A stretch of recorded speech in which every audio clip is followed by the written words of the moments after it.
그날 아침도 여느 때와 다르지 않았어요. 저는 부엌에서 된장찌개를 끓이고 있었습니다. 아들 민호가 좋아하는 두부를 넉넉히 넣고 애호박도 도톰하게 썰어 넣었죠. 콩나물 무침도 해놓고 밥도 막뜸이 들 참이었어요. 발밑에 물이 고여 있는 줄은 몰랐습니다. 싱크대 아래 수도관에서 물이 조금씩 새고 있었나 봐요. 저는 냄비를 들고 식탁 쪽으로 돌아서다가 그만 미끄러지고 말았습니다. 순간 눈앞이 하얘졌어요. 다리에 힘이 쭉 빠지면서 몸이 휙 돌아갔습니다. 저는 식탁 모서리에 뺨을 세게 부딪히며 바닥에 쓰러졌어요. 뜨거운 것이 얼굴을 타고 흘러내렸습니다. 된장찌개 국물인지 눈물인지 알 수가 없었어요. 어머니, 서린이의 목소리가 들렸습니다. 며느리가 언제 들어왔는지 후다닥 달려오는 발소리가 났어요. 저는 바닥에 엎드린 채 몸을 일으키려고 버둥거렸습니다. 어머니, 괜찮으세요? 서린이가 제 팔을 잡아 일으켜 세웠어요. 그런데 그 순간 서린이의 손이 제 뺨에 스쳤습니다. 멍이 든 바로 그 자리였어요. 아! 저는 저도 모르게 비명을 질렀습니다. 너무 아팠어요. 눈에서 불꽃이 튀는 것 같았습니다. 서린이가 화들짝 놀라 손을 걷었어요. 저는 그 순간 서린이의 눈을 똑바로 쳐다봤습니다. 서린이의 얼굴이 새하얗게 질려 있었어요. 이상했습니다. 왜 저렇게 놀라는 걸까요? 부축하다가 실수로 스친 것뿐인데 왜 저렇게 겁먹은 표정을 짓는 걸까요? 어머니, 저는 그냥 서린이가 더듬거리며 뒷걸음질 쳤습니다. 저는 서린이의 그 모습을 보면서 이상한 생각이 머릿속에 스며들었어요. 설마 이 애가. 저는 손으로 뺨을 만져봤습니다. 퉁퉁 부어올라 있었어요. 손끝에 뜨거운 열기가 느껴졌습니다. 내가 나를. 말이 목구멍에서 맴돌았습니다. 저는 차마 그 말을 끝까지 하지 못했어요. 하지만 제 눈빛이 모든 것을 말하고 있었나 봅니다. 서린이의 눈이 휘둥그레졌어요. 어머니, 무슨 말씀을. 됐어. 저는 서린이의 말을 끊었습니다. 가슴이 쿵쾅쿵쾅 뛰었어요. 다리가 후들후들 떨려서 식탁 의자를 붙잡고 간신히 서 있었습니다. 서린이가 한 발짝 다가왔어요. 어머니, 진짜로 저는 아무것도. 나가. 제 목소리가 낮게 깔렸습니다. 저도 제 목소리가 저렇게 차가울 수 있다는 걸 처음 알았어요. 서린이가 멈춰섰습니다. 며느리의 눈에 눈물이 그렁그렁 맺혔어요. 하지만 저는 고개를 돌렸습니다. 보고 싶지 않았어요. 서린이가 부엌을 나갔습니다. 현관문이 쾅 닫히는 소리가 들렸어요. 저는 그제야 의자에 털썩 주저앉았습니다. 온몸에서 힘이 빠져나갔어요. 손이 덜덜 떨렸습니다. 뺨이 욱신욱신 쑤셨어요. 하지만 그보다 더 아픈 건 가슴이었습니다. 마치 누군가 심장을 꽉 움켜쥔 것 같았어요. 설마 했습니다. 그래도 설마 했어요. 내 며느리가, 내 아들의 아내가 나를 때렸을 리가 없다고요. 하지만 서린이의 그 얼굴이 자꾸 떠올랐습니다. 새하얗게 질린 얼굴, 겁에 질린 눈동자, 더듬거리는 목소리. 범인이 아니면 왜 저렇게 행동하겠어요? 저는 떨리는 손으로 뺨을 감쌌습니다. 눈물이 주르륵 흘러내렸어요. 어떻게 이런 일이 우리 집에. 민호에게 전화가 온 건 그날 저녁이었어요. 엄마, 무슨 일 있어? 아들의 목소리가 수화기 너머로 들려왔습니다. 저는 뺨의 멍을 손으로 만지작거리며 입을 열었어요. 아니, 별일 아니야. 서린이가 울면서 전화했어. 엄마가 넘어지셨다고. 저는 입술을 꾹 깨물었습니다. 서린이가 먼저 전화를 했군요. 제 입장을 말할 틈도 없이 자기 입장부터 전한 거예요. 엄마, 내가 이번 주말에 갈게.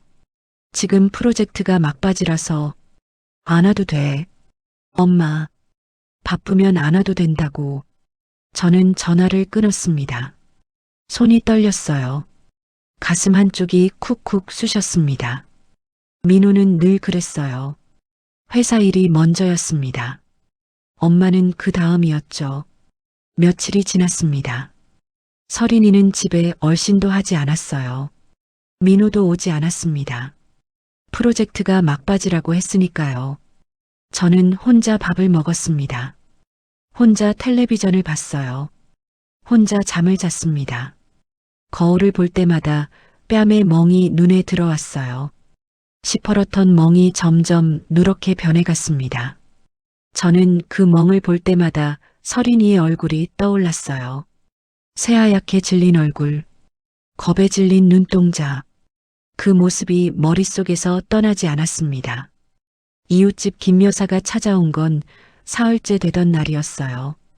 분자 씨, 얼굴이 왜 그래요? 김 여사가 제 뺨을 보더니 눈을 동그랗게 떴습니다. 저는 손으로 뺨을 가렸어요. 아, 이거요. 부엌에서 넘어졌어요. 어머, 세상에. 많이 아프겠다. 김 여사가 혀를 찼습니다. 저는 억지로 웃었어요. 괜찮아요. 별거 아니에요. 며느리는 같이 안 살아요? 그 말에 저는 움찔했습니다. 김 여사의 눈이 반짝거렸어요. 무언가 냄새를 맡은 것 같은 눈빛이었습니다. 요즘 바빠서요. 저는 짧게 대답하고 화제를 돌렸습니다. 하지만 김 여사의 그 눈빛이 마음에 걸렸어요. 저녁에 민호에게서 문자가 왔습니다. 엄마, 이번 주도 못 갈 것 같아. 미안해. 저는 문자를 읽고 또 읽었어요. 손가락이 화면 위에서 멈췄습니다. 뭐라고 답장을 해야 할지 몰랐어요. 결국 저는 아무 답장도 하지 않았습니다. 휴대폰을 식탁 위에 내려놓고 한숨을 쉬었어요. 집안이 너무 조용했습니다. 시계 초침 소리만 똑딱똑딱 울렸어요. 그 소리가 유난히 크게 느껴졌습니다. 저는 소파에 앉아 멍하니 벽을 바라봤어요. 벽에 걸린 가족 사진이 눈에 들어왔습니다. 민호 결혼식 날 찍은 사진이었어요. 사진 속에서 우리 넷은 환하게 웃고 있었습니다. 민호, 서린이, 돌아가신 우리 영감, 그리고 저. 그때는 정말 행복했어요. 저는 사진에서 눈을 떼지 못했습니다. 목구멍이 뜨거워졌어요. 눈시울이 찡해졌습니다. 그때 현관 비밀번호 누르는 소리가 들렸어요. 저는 후다닥 눈물을 훔쳤습니다. 누가 왔을까요? 현관문이 열렸습니다.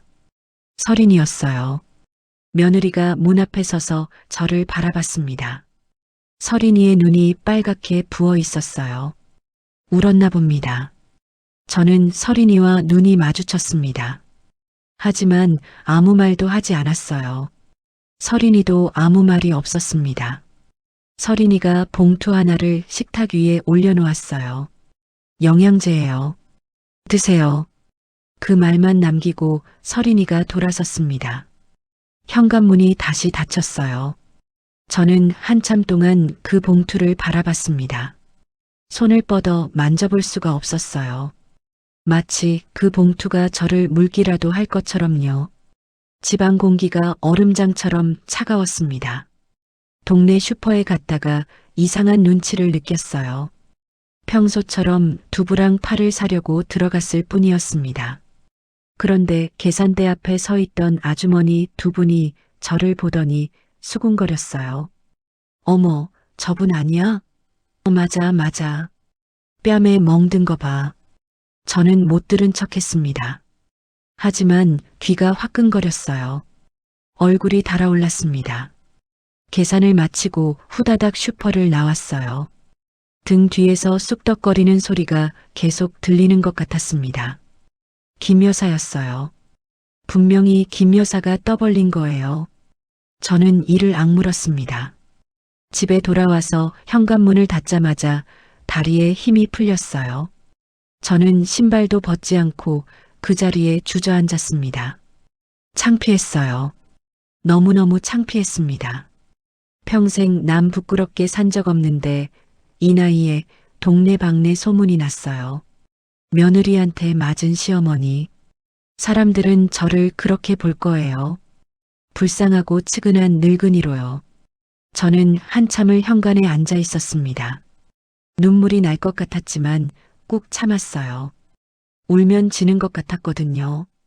욕실로 가서 거울을 봤습니다. 멍은 이제 많이 빠져서 연한 노란색만 남아 있었어요. 하지만 저는 그 자리를 손가락으로 꾹 눌러봤습니다. 아직도 아팠어요. 멍은 겉으로는 나아가는 것 같아도 속은 아직 아픈 거예요. 제 마음도 그랬습니다. 전화벨이 울렸어요. 민호였습니다. 엄마, 왜? 동네에서 이상한 소문 돌고 있다면서 저는 입을 다물었습니다. 벌써 민호 귀에까지 들어갔군요. 엄마, 서린이가 엄마 때린 거 아니잖아. 그냥 넘어진 거잖아. 내가 뭘 알아. 저도 모르게 날카로운 말이 튀어나왔습니다. 민호가 잠시 말이 없었어요. 엄마, 나 이번 주 토요일에 갈게. 안 와도 돼. 엄마, 바쁘다며. 프로젝트 막바지라며. 저는 전화를 끊어버렸습니다. 손이 부들부들 떨렸어요. 아들이 밉지는 않았습니다. 다만 서운했어요. 엄마보다 며느리 편을 드는 것 같아서요. 저녁에 서린이한테서 문자가 왔어요. 어머니, 동네 소문은 제가 해명할게요. 죄송해요. 저는 문자를 읽고 휴대폰을 덮었습니다. 답장하지 않았어요. 해명이요? 뭘 해명한다는 거예요? 사람들은 이미 믿고 싶은 대로 믿어버렸을 텐데요. 저는 소파에 누워 천장을 바라봤습니다. 천장에 금이 가 있었어요. 예전에는 몰랐는데 금이 꽤 길었습니다. 우리 가족도 저 금처럼 되어버린 걸까요? 겉으로는 멀쩡해 보여도 속으로는 금이 쩍쩍 가고 있는 걸까요? 저는 눈을 감았습니다. 서린이 얼굴이 떠올랐어요. 새하얗게 질렸던 그 얼굴. 그런데 이상하게 오늘은 다른 게 떠올랐습니다. 서린이가 영양제 봉투를 놓고 갔을 때의 얼굴이요. 빨갛게 부은 눈. 울었던 흔적. 서린이도 힘들었던 걸까요? 저는 고개를 세차게 저었습니다. 아니에요. 동정하면 안 돼요. 저는 벌떡 일어나 욕실로 갔습니다. 거울 앞에 섰어요. 거울 속에 내가 저를 똑바로 쳐다봤습니다. 주름투성이 얼굴, 연한 노란 멍 자국, 지친 눈동자. 저는 거울 속의 나에게 말했어요. 정분자, 정신 차려. 목소리가 텅 빈 욕실에 울렸습니다. 아무도 대답하지 않았어요. 초인종이 울린 건 오후 2시쯤이었어요. 저는 소파에 앉아 텔레비전을 보고 있었습니다. 아니, 보는 척하고 있었어요. 화면에 뭐가 나오는지 하나도 들어오지 않았거든요. 벨소리에 일어나 현관으로 갔습니다. 인터폰 화면에 처음 보는 젊은 여자가 서 있었어요. 누구세요? 안녕하세요, 어르신. 주민센터 사회복지사 박수연입니다. 사회복지사요? 저는 눈을 깜빡였습니다. 왜 사회복지사가 우리 집에 오는 거죠? 문을 열었더니 단정하게 생긴 여자가 고개를 숙여 인사했어요. 손에 서류 가방을 들고 있었습니다. 들어오세요. 저는 어리둥절한 채로 수연이를 거실로 안내했어요. 수연이가 소파에 앉으며 말했습니다. 어르신 놀라셨죠? 주민센터에 민원이 들어와서 방문하게 됐어요. 민원이요? 네. 혹시 며칠 전에 다치신 적 있으세요? 저는 손으로 뺨을 만졌습니다. 멍은 거의 다 빠졌지만 아직 연한 자국이 남아 있었어요. 이거요? 부엌에서 넘어졌어요. 그렇군요. 수연이가 고개를 끄덕였습니다. 하지만 눈빛은 진지했어요. 뭔가 더 캐묻고 싶은 눈빛이었습니다. 어르신, 저는 어르신 편이에요. 무슨 일이 있으셨는지 편하게 말씀해 주세요. 저는 입술을 꾹 다물었습니다. 뭐라고 말해야 할지 모르겠었어요. 그냥 넘어진 거예요. 진짜로. 혹시 누가 미셨거나 그런 건 아니고요? 저는 움찔했습니다. 수연이의 눈이 제 표정을 읽고 있었어요. 아니에요. 그런 거 아니에요. 입에서는 그렇게 나왔습니다. 하지만 마음속은 복잡했어요. 정말 아닌 걸까요? 저도 확신이 없었거든요. 수연이가 가방에서 종이와 펜을 꺼냈어요. 어르신, 저랑 같이 그날 일을 정리해 볼까요? 순서대로요. 순서대로요? 네. 아침에 일어나신 것부터 넘어지신 것까지 하나씩 천천히요. 저는 잠시 망설였습니다. 하지만 수연이의 눈이 따뜻했어요. 압박하는 눈빛이 아니었습니다. 그냥 들어주겠다는 눈빛이었어요. 그날 아침에 일어나서 부엌에 갔어요. 몇 시쯤이었어요? 7시쯤이요. 된장찌개를 끓이려고요. 수연이가 종이에 받아 적었습니다. 저는 천천히 그날 일을 떠올렸어요. 냄비를 들고 식탁 쪽으로 가는데 발이 미끄러졌어요. 바닥에 뭐가 있었어요? 물이요. 싱크대 밑에서 물이 샜나 봐요. 수연이가 고개를 끄덕이며 적었습니다. 그래서 넘어지셨고요? 네. 식탁 모서리에 뺨을 부딪혔어요. 그때 다른 분은 안 계셨어요? 저는 잠시 멈췄습니다. 서린이 얼굴이 떠올랐어요. 며느리가 들어왔어요. 제가 넘어진 다음에요. 며느리분이 어르신을 일으켜 세워주셨어요? 네. 그때 뺨에 손이 닿았고요. 저는 고개를 끄덕였습니다. 수연이가 펜을 멈추고 저를 바라봤어요. 어르신, 부엌 좀 봐도 될까요? 부엌이요? 네. 그날 넘어지신 자리랑 식탁 위치를 확인하고 싶어요. 저는 수연이를 부엌으로 데려갔습니다. 수연이가 바닥을 살피고 식탁 모서리를 만져봤어요. 싱크대 아래도 들여다봤습니다. 여기서 물이 샜군요. 네. 그날 이후로 수리했어요. 수연이가 한참 동안 부엌을 둘러봤습니다. 저는 그 모습을 지켜보며 가슴이 두근거렸어요. 수연이가 뭘 찾는 걸까요? 뭘 알아내려는 걸까요? 수연이가 돌아서며 말했어요. 어르신, 오늘은 여기까지 할게요. 다음에 또 올게요. 또 오신다고요? 네. 좀 더 확인할 게 있어서요. 수연이가 현관에서 신발을 신으며 저를 바라봤습니다. 어르신, 너무 혼자 끙끙 앓지 마세요. 저한테 편하게 얘기하셔도 돼요. 저는 대답하지 못했습니다. 목이 메었거든요. 현관문이 닫히고 저는 한참 동안 그 자리에 서 있었어요. 누군가 내 얘기를 들어주려 한다는 게 이상하게 느껴졌습니다. 수연이가 다시 찾아온 건 사흘 뒤였어요. 이번에는 서린이도 함께 왔습니다. 현관문을 열었을 때 며느리 얼굴을 보고 저는 몸이 굳었어요. 어르신, 며느리분도 같이 이야기를 들어야 할 것 같아서요. 수연이가 조심스럽게 말했습니다. 저는 고개를 끄덕이고 두 사람을 거실로 들였어요. 서린이가 소파 끝에 앉았습니다. 저와 최대한 거리를 두려는 것 같았어요. 며느리의 어깨가 잔뜩 움츠러들어 있었습니다. 수연이가 가방에서 서류를 꺼냈어요. 어르신, 지난번에 부엌을 살펴봤잖아요. 그때 확인한 걸 말씀드릴게요. 저는 가만히 수연이를 바라봤습니다. 심장이 쿵쾅거렸어요. 식탁 모서리 높이가 어르신 뺨 높이와 거의 같았어요. 그게 무슨 뜻이에요? 넘어지시면서 식탁 모서리에 부딪히셨을 가능성이 커요. 수연이가 종이에 그림을 그리며 설명했습니다. 싱크대, 물웅덩이, 식탁 위치가 표시되어 있었어요. 어르신이 여기서 미끄러지셨으면 몸이 이쪽으로 돌아가요. 그러면 오른쪽 뺨이 식탁 모서리에 부딪히죠. 저는 손으로 오른쪽 뺨을 만졌습니다. 멍이 들었던 자리가 바로 거기였어요. 그리고 멍의 모양을 보면요. 수연이가 말을 이었습니다. 사람 손에 맞으면 멍이 넓게 퍼져요. 하지만 어르신 멍은 좁고 길었어요. 모서리에 부딪힌 모양이에요. 저는 숨을 멈췄습니다.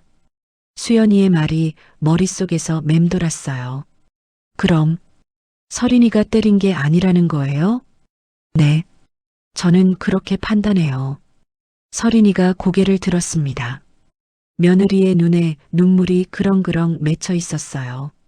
어머니, 저는 진짜로 안 때렸어요. 믿어주세요. 서린이의 목소리가 떨렸습니다. 저는 며느리를 바라봤어요. 근데 그날 내 얼굴이 무서웠어요. 서린이가 말했습니다. 어머니가 피 흘리면서 쓰러져 계시니까 너무 무서웠어요. 일으켜 세우다가 멍에 손이 닿았는데 어머니가 소리를 지르시니까 저도 모르게 겁이 났어요. 저는 입을 다물었습니다. 가슴이 먹먹해졌어요. 그날 서린이의 새하얀 얼굴이 떠올랐습니다. 겁에 질린 눈동자, 더듬거리던 목소리. 저는 그게 범인의 얼굴이라고 생각했어요. 하지만 그게 아니었던 거예요. 무서워서 어쩔 줄 몰라 하는 얼굴이었던 거예요. 어머니, 서린이가 소파에서 일어나 제 앞에 무릎을 꿇었습니다. 제가 부축을 너무 급하게 했어요. 어머니 멍든 데를 건드린 것도 제 잘못이에요. 정말 죄송해요. 저는 서린이의 머리를 내려다봤습니다. 며느리의 어깨가 들썩거렸어요. 울고 있었습니다. 목구멍이 뜨거워졌어요. 눈시울이 찡해졌습니다. 내가 잘못 본 거였어요. 내가 혼자 오해하고 혼자 화내고 혼자 상처받은 거였어요.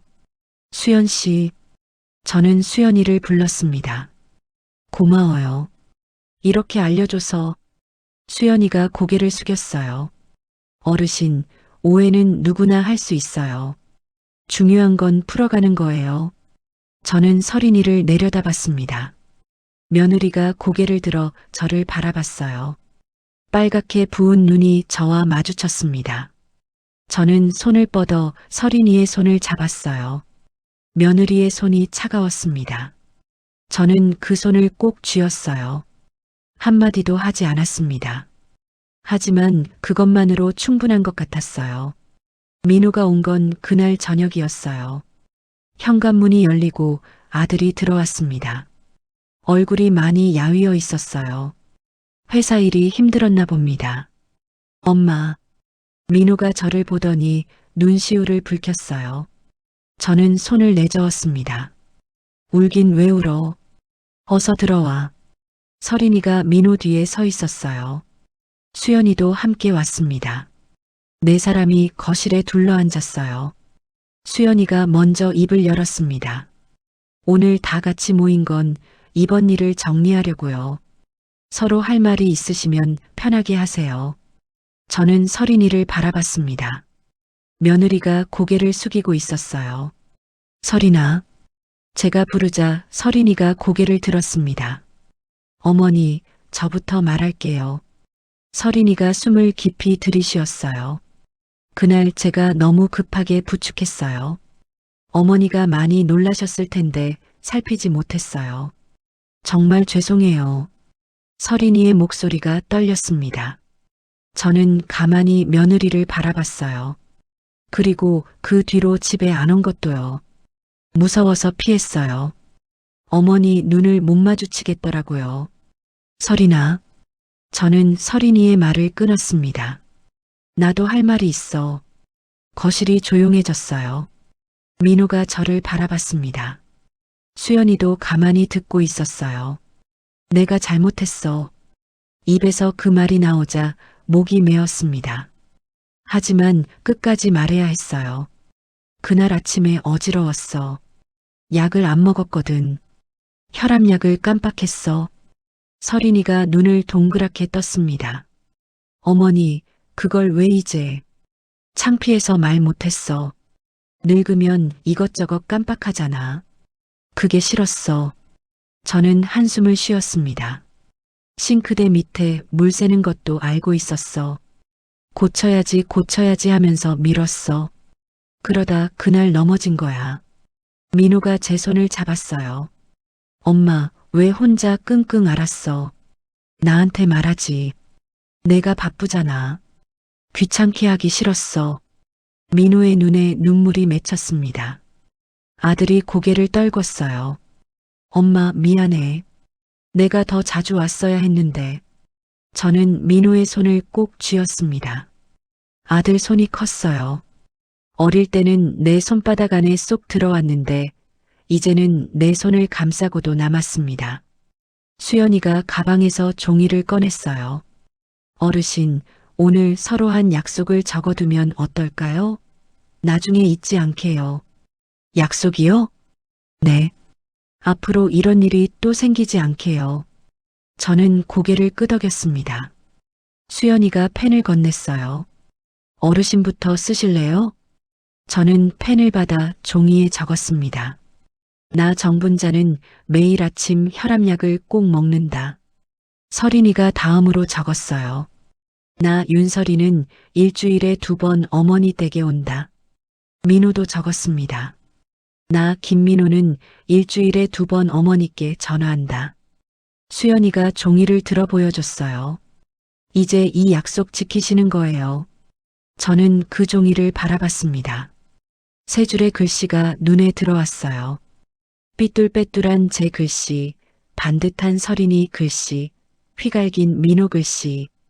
웃음이 났어요. 오랜만에 웃는 것 같았습니다. 엄마, 왜 웃어? 민호가 물었어요.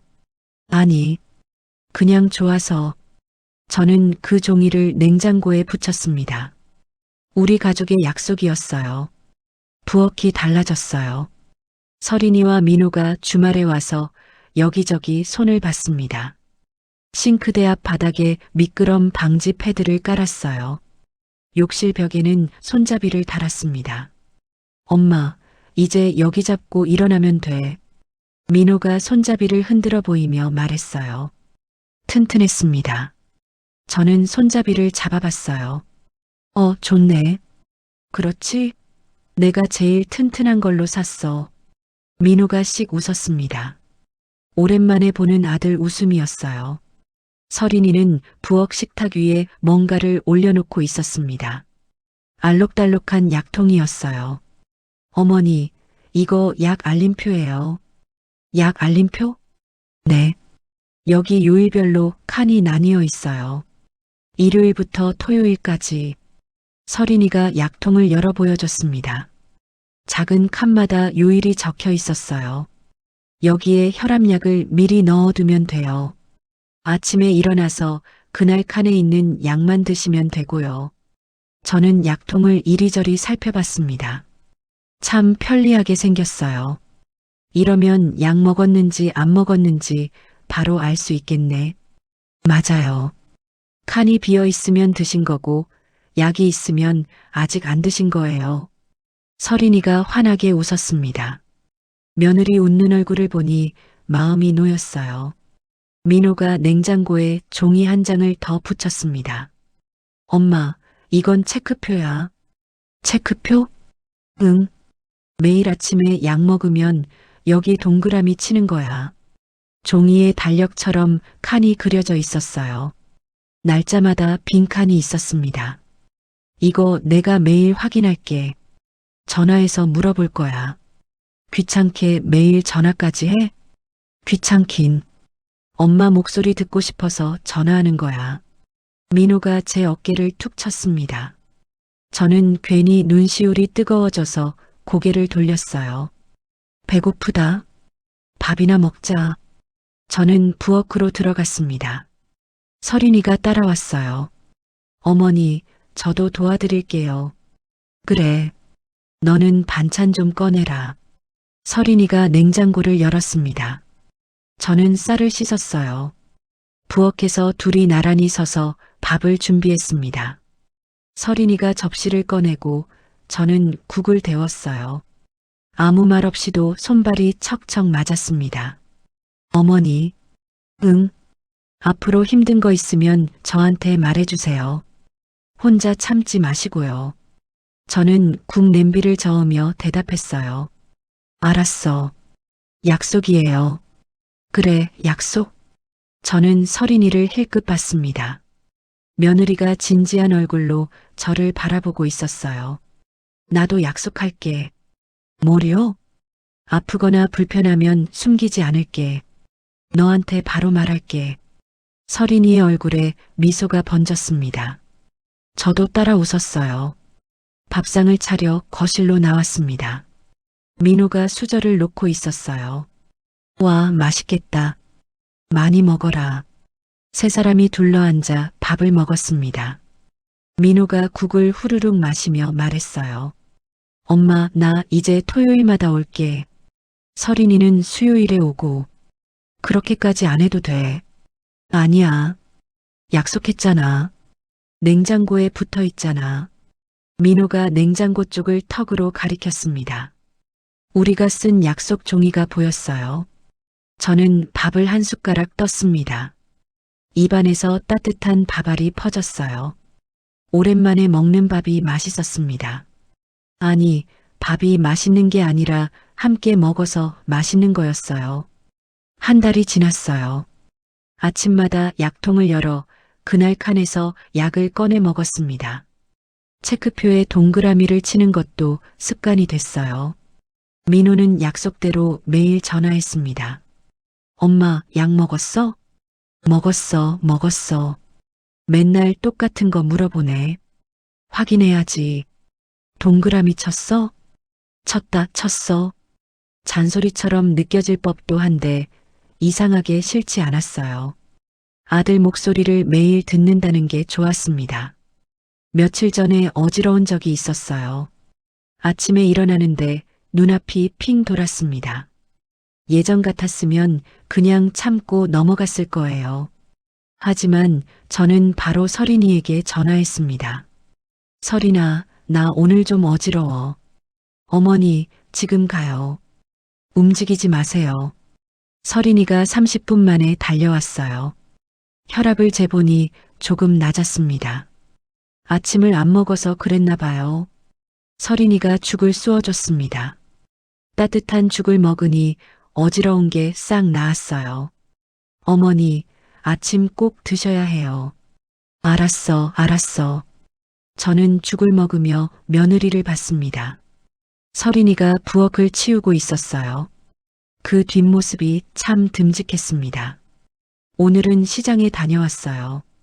날씨가 좋아서 천천히 걸었습니다. 시장 골목을 지나는데 김 여사를 마주쳤어요. 어머, 분자씨. 요즘 안색이 좋아졌네. 그래요? 요즘 잘 먹어서 그런가 봐요. 며느리랑은 잘 지내고? 김 여사가 눈을 반짝이며 물었습니다. 예전 같았으면 기분이 나빴을 거예요. 하지만 저는 그냥 웃었습니다. 잘 지내요. 아주 잘 지내요. 김 여사가 멋쩍은 얼굴로 웃었어요. 저는 장바구니를 들고 집으로 돌아왔습니다. 현관문을 열었더니 구수한 냄새가 났어요. 누가 와 있나 싶어 거실로 들어갔습니다. 서린이가 부엌에 서 있었어요. 식탁 위에 찻잔 2개가 놓여 있었습니다. 따뜻한 김이 모락모락 올라오고 있었어요. 어머니, 오셨어요? 왔어. 이게 뭐야? 유자차예요. 시장 다녀오시면 목마르실 것 같아서요. 저는 식탁 앞에 앉았습니다. 서린이가 맞은편에 앉았어요. 찻잔 2개가 우리 사이에 놓여 있었습니다. 저는 찻잔을 손으로 감쌌어요. 따뜻한 온기가 손바닥으로 퍼졌습니다. 서린아. 네, 어머니. 고마워. 서린이가 눈을 동그랗게 떴어요. 갑자기 왜요? 그냥 고맙다고. 저는 유자차를 한 모금 마셨습니다. 달콤하고 따뜻했어요. 목구멍을 타고 내려가는 게 느껴졌습니다. 한 달 전만 해도 이 집은 얼음장 같았어요. 서로 눈도 못 마주치고 말도 못하고 피하기만 했죠. 그때 저는 정말 외로웠습니다. 하지만 지금은 달라요. 부엌 바닥에는 미끄럼 방지 패드가 깔려 있고요. 욕실에는 손잡이가 달려 있고요. 냉장고에는 약속 종이와 체크표가 붙어 있어요. 그리고 식탁 위에는 찻잔이 2개 놓여 있습니다. 어머니, 다음 주에 민호 오빠랑 셋이 나들이 갈까요? 나들이? 네. 날씨 좋을 때 공원 가요. 도시락 싸서요. 저는 고개를 끄덕였습니다. 그래. 좋지. 서린이가 환하게 웃었어요. 저도 따라 웃었습니다. 창문 사이로 햇살이 들어왔어요. 따스한 빛이 찻잔 위에 내려앉았습니다. 유자차 위로 반짝이는 빛이 예뻤어요. 오해는 풀렸고 약속은 지켜지고 있었습니다. 우리 가족은 다시 한 식탁에 앉을 수 있게 됐어요. 저는 찻잔을 들어 한 모금 더 마셨습니다. 따뜻했어요. 마음도 따뜻했습니다.